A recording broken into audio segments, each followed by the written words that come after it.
স্কিলে কিভাবে ভালো করবা এই বিষয়টা নিয়ে একটা গাইডলাইন ক্লাস থাকতেছে। এটা shall I compare thee summer day এর মাধ্যমে। এখানে দেখো এটা একটা সনেট। তো তোমাকে এটার প্রথমত প্রশ্নগুলা দেখতে হবে কোন আঙ্গিকে প্রশ্ন আসতে পারে।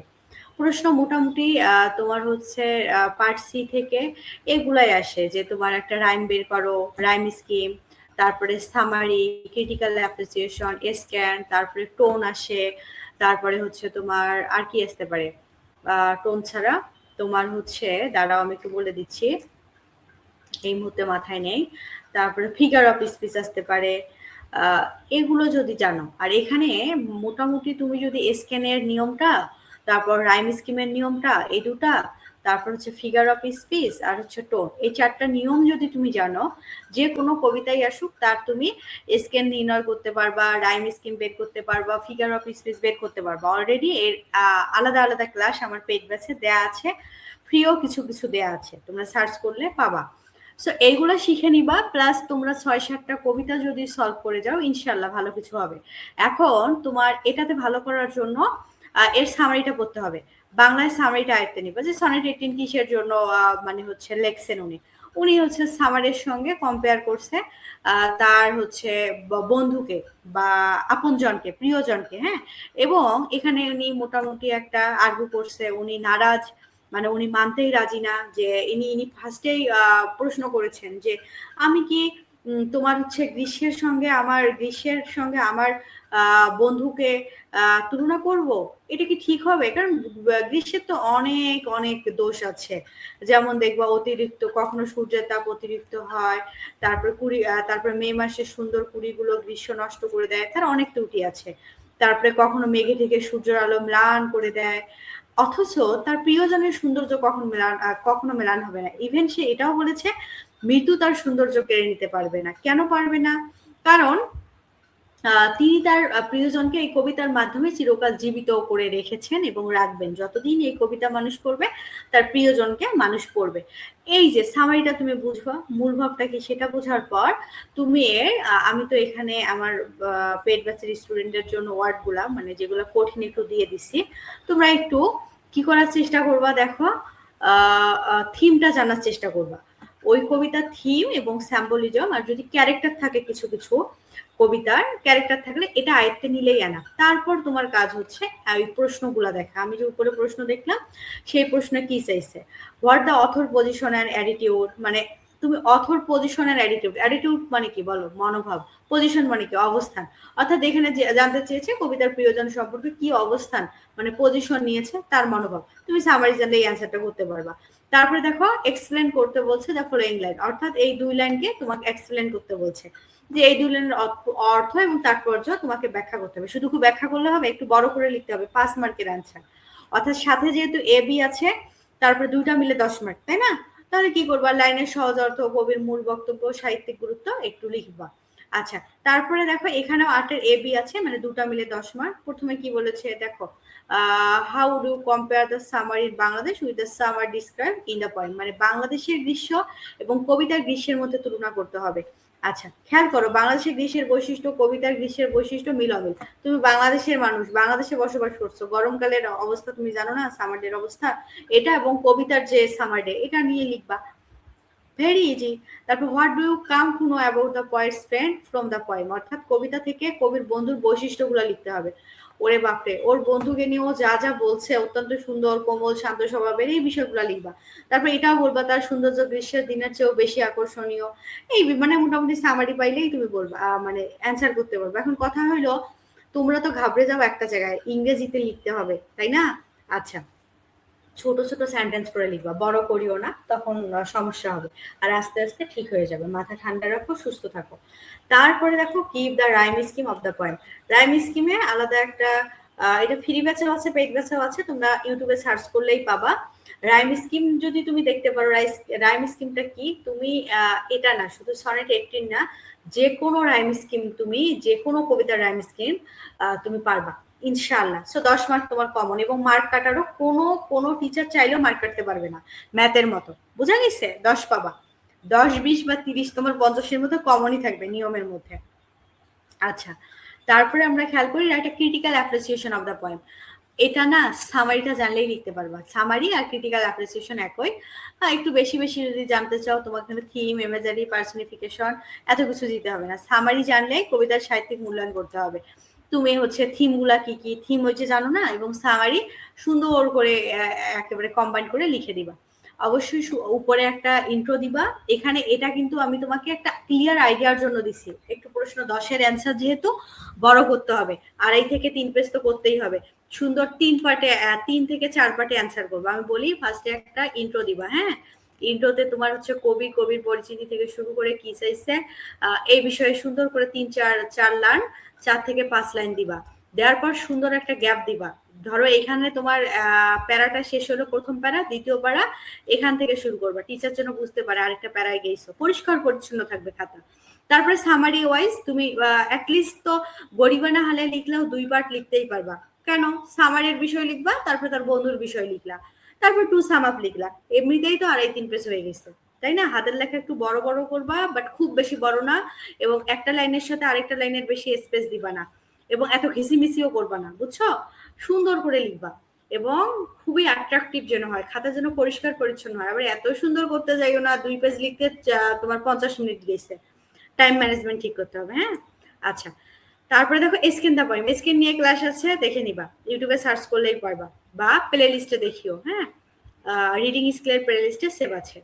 তারপরে আমরা যাব, এটা হইলে আমাদের শেষ। এখন স্কেল মানে কি সবই বলছে, আরেকটা কবিতা আমি তোমাদের সলভ করাই দিব এক ক্লাসে। এই দুটো কবিতা পড়লেই বুঝতে পারবা যে কি কি আসলো, কি কি আসে। লন্ডন, আচ্ছা, 1802। হ্যাঁ, উইলিয়াম ওয়ার্ডওয়ার্থ লেখেন এটা। এখন এইভাবে প্রশ্ন আসবে, একটা কবিতার উপরে লেখা থাকবে ভাব নিয়ে, read the poem below carefully and answer any 5 question, 5-10 50 mark. এটা মিল্টনের সরি উইলিয়াম ওয়ার্ডওয়ার্থের লেখা। উনি এই কবিতাটার মধ্যে মানে ইংল্যান্ডে কান্ট্রি, যে ওই সময় একটু বাজে অবস্থা ছিল, নৈতিক অবক্ষয় ছিল, তারপর মানুষ মানুষকে মূল্যায়ন করতো না, স্বার্থপর ছিল, দুর্নীতিগ্রস্ত ছিল। তো ওই সময় না উনি উনি উনি ভাবলো, উনি যেহেতু দেশপ্রেমিক ছিল, যে এই দেশটাকে আসলে কিভাবে উদ্ধার করা যায়। তো তখন ওনার ফিল হয়েছে, ইস যদি জন মিল্টন বেঁচে থাকতো, উনি তো একজন বিখ্যাত মানুষ।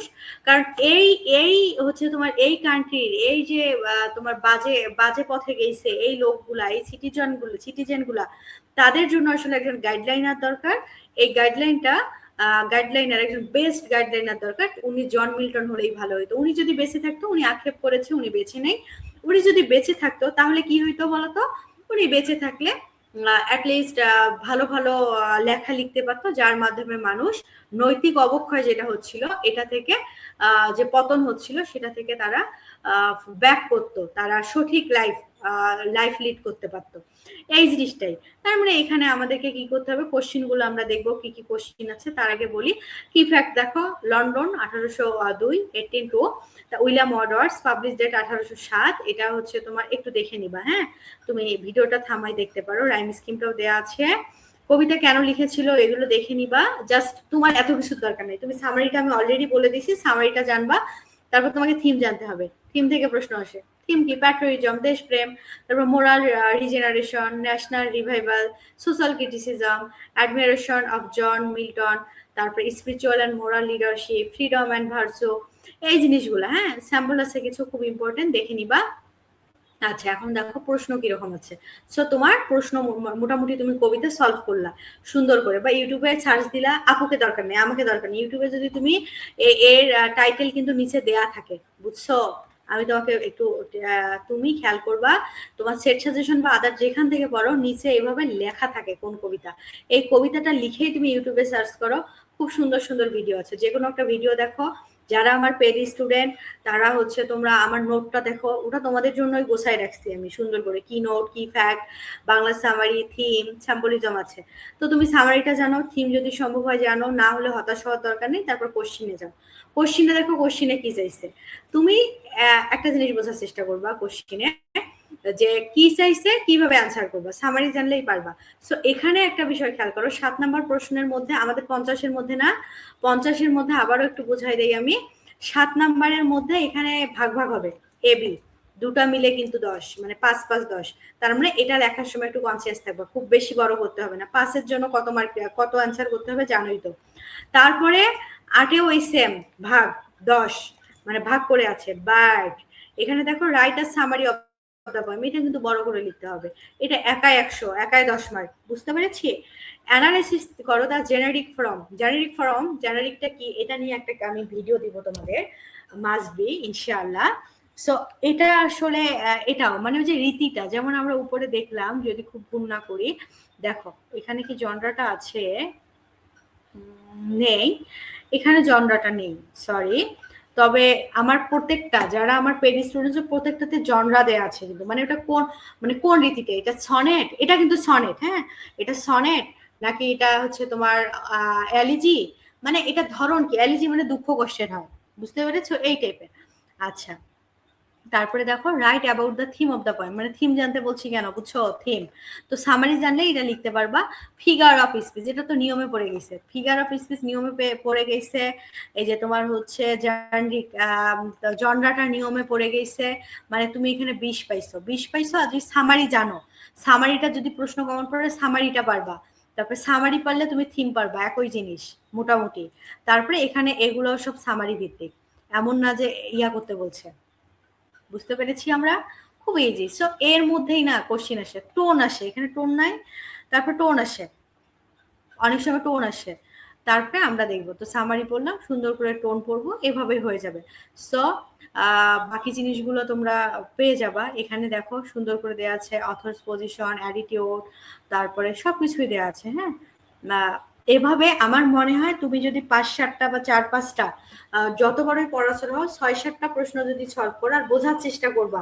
আচ্ছা, আরেকটা বিষয় বলি, যদি কবিতা কমন না আসে না, সামারিটা বোঝার চেষ্টা করবা, যে কি বারবার কবিতাটা পড়বা, বারবার পড়ার পর সেই আঙ্গিকে লিখে দিয়ে আসবা, খালি খাতা জমা দিয়ে আসিও না, হ্যাঁ। তুমি যেহেতু তোমার ফার্স্ট ইয়ারে 17টা কবিতা পড়বা, তারপর এখানে 8-10টা কবিতা পড়বা, সো তোমার না, তারপর তুমি হচ্ছে অনেক প্যাসেজ ইয়া মনে করো হচ্ছে সলভ করতেছো, এতদিন পড়াশোনা না করলেও এখন তো করতেছো, পরীক্ষা পর্যন্ত করবা, তোমার অনেক নতুন নতুন ভোকাবুলারি অলরেডি শেখা হয়ে গেছে নিজের অজান্তে। সো তুমি যখন এটা বারবার পড়বা, বারবার পড়বা, অ্যাটলিস্ট 30% হলেও বুঝতে পারবা যে এটা কি নিয়ে, এটা আসলে দেশ নিয়ে, দেশদ্রোহিতা নিয়ে, না দেশপ্রেম নিয়ে, না লাভারকে নিয়ে, কি নিয়ে বুঝতে পারবা। যে 70 বারবার বোঝার পর যে 30-40% বুঝলা, ওটা দিয়েই তুমি সুন্দর করে কাটাকাটি করিও না, কোনো কিছু করিও না, টিচারকে বুঝতেই দিও না। টিচার বুঝবে যে এর কমন পড়ে নাই, কিন্তু এই যে তুমি স্মার্ট অ্যাওয়ার্ডে লিখছো, এটা টিচার পছন্দ করবে। সুন্দর গোছানো হবে, হাতের লেখা ভালো করে, 1.5-2 পেজের মধ্যে সামারিটা নিজের মতো করে লিখে দিয়ে আসবে, বুঝতে পেরেছি? আর সেম তোমার হচ্ছে যদি ফিগার অফ স্পিচ আসে, স্ক্যান আসে, টোন আসে, তাহলে তো এটা তো তুমি, এই যেখানে টোন আছে দেখো, তাহলে তো তুমি জানলাই, তাই না, যে কিভাবে লিখতে হবে, নিয়ম। এটাই হচ্ছে আমাদের মোটামুটি নিয়ম। রিডিং স্কিলে যদি তুমি এভাবেই পড়ো, বা এই ক্লাসটাও দেখো, মোটামুটি একটা আয়ত্তে আসবে ইনশাআল্লাহ।